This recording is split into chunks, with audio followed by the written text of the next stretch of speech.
Make cauliflower this way. Steaks crispy on the outside and soft on the inside. Take a large cauliflower and remove all the green leaves. This is a key step to ensure clean, even slices. Take a frying pan and put the cauliflower slices in it. Pour boiling water into the pan, enough to submerge each piece of cauliflower.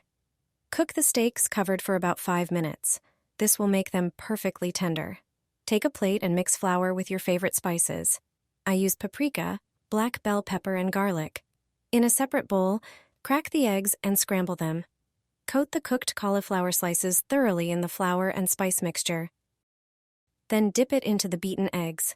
Repeat the coating process twice for better flavor. Heat the olive oil in a frying pan. When it's hot, add the breaded cauliflower steaks.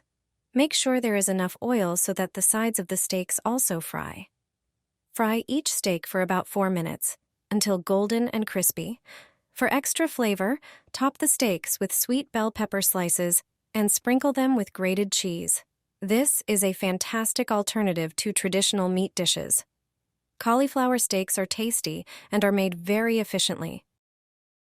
This method will ensure that your cauliflower isn't bitter. I'll share a way to make cauliflower perfect and avoid any unpleasant smell while cooking. First, remove the leaves. Then, divide the cauliflower into smaller pieces.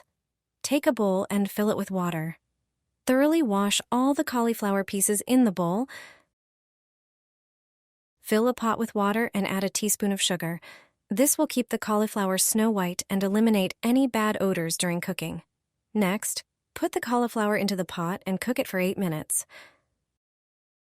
The sugar and cooking time are key to ensuring the cauliflower isn't overcooked or too hard. After 8 minutes, the cauliflower is ready. Turn off the pot and drain the cauliflower using a strainer. Once it cools slightly, it's ready to eat. Serve it with green parsley. It's a delicious addition to any meal. I add 1 teaspoon to the boiling broad beans. Thanks to this detail, it does not cause bloating. There is a way that will allow you to enjoy the delicious taste of broad beans without being subjected to troublesome and embarrassing bloating. Prepare broad beans for cooking as before. That is, rinse them in cold water. Put it in boiling water like this. Boil the broad beans for no longer than 30 minutes. It is then ready for consumption. Its skin will become wrinkled. Now pay attention. After 3 minutes of boiling, throw a tablespoon of salt into it. Then add a tablespoon of sugar. The next ingredient is dill. The secret ingredient to add last is cumin. Add a tablespoon of it. It is the cumin and dill that is the whole secret of not bloating broad beans. It is the addition of cumin to the pot of boiling broad beans that eases digestive disorders, stimulates the secretion of enzymes by the pancreas, and makes broad beans easily digestible and gentle on the stomach. On the other hand, if you add a handful of fresh dill, the broad beans will have a pleasant aroma, and unpleasant discomfort should not occur. Broad beans are very healthy, so it is not worth giving up eating them. The season for broad beans is short, from June to August. It is worth enjoying its taste. Pork loin and pineapple melts in the mouth. You have not tasted something like this before. Take an oven-proof dish into which you put sliced pineapple. Then add 3 tablespoons of olive oil to the bowl. In the bowl, combine all the spices you will use for the meat. I use smoked paprika, pork seasoning mix, and dried garlic.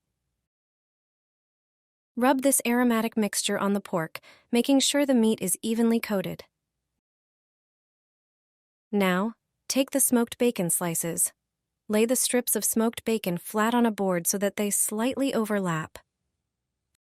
Place the seasoned meat on the bacon and wrap it on both sides, completely surrounding the pork. Secure the bacon with kitchen thread to prevent it from unrolling during cooking. Put the pork prepared in this way into the dish with the already sliced pineapple. Then transfer the dish to an oven preheated to 200 degrees and bake for 20 minutes. After this initial stage of baking, reduce the temperature to 180 degrees. The pork loin is ready when it runs clear juice when pricked. Slice and serve as desired. Enjoy a beautifully prepared pork loin. This dish is an unusual combination of the sweet taste of pineapple with the smoky flavors of bacon, I guarantee you that your guests will be delighted. Enjoy. Here's a trick from a famous restaurant. This chicken breast will melt in your mouth. Start by taking 3 large chicken breasts. Then make slits along them to create an opening. Gently pull the opening apart. Next, take a pan and fill it with water. Once the water starts boiling, add some baking soda. Place the prepared chicken breasts into the water. Cook them for about 5 minutes. Meanwhile, prepare the remaining ingredients. Cut 4 medium potatoes into smaller pieces. Then slice 1 medium onion. Grate the carrots on a large mesh grater. Slice a few parsley leaves as well. Now remove the chicken breasts from the pan and transfer them to another dish. Then fry the previously prepared vegetables in the same pan. Start by adding the potatoes. Fry them for a few minutes on low heat. The next step is to add the chopped onions. After a while, add the previously grated carrots. Fry the vegetables on low heat. Meanwhile, prepare the marinade for the meat. Pour 2 tablespoons of soy sauce into a bowl. Then add 1 tablespoon of tomato paste and a tablespoon of honey. Carefully mix together. Now put the previously fried chicken meat on the pan with the vegetables. Brush them with the prepared marinade. Fry them for a few minutes on low heat, and then put them in an oven preheated to 180 degrees Celsius for about 20 minutes.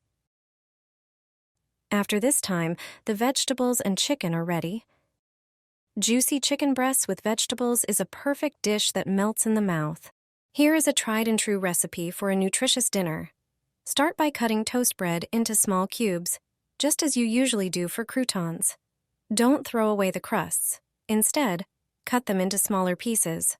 Next, put them in a jar with milk and leave them for a while. Meanwhile, place the chopped bread on a baking sheet and put it in a preheated oven at 100 degrees Celsius. Bake it for about 10 minutes until it is crispy. Now, prepare the meat. Take 300 grams of chicken breast and cut it into smaller pieces. Cut 1 onion into 4 parts. Add the onion and chicken breast to a food processor or blender. After a moment, add the milk-soaked crusts. Transfer the blender's contents to a bowl. Add salt and pepper to taste. To improve the consistency, add 2 egg yolks. Mix everything well. The next step is forming the cutlets. Prepare a bowl of ice-cold water.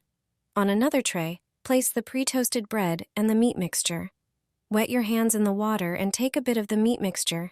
Shape the meat into an oval shape. Then coat it in the bread. Turn it over so that the cutlet is covered on both sides. Heat a pan over medium heat with a little oil. When it is ready, place the cutlets one by one and fry until they are golden on each side. Remove them and place them on a paper towel for a few minutes to get rid of the excess fat. You will be amazed at how tasty they are and how quickly they can be prepared. Pazharsky cutlets are nothing more than ground chicken cutlets, but made a bit differently. They have been a staple in our home for years, and the whole family enjoys them.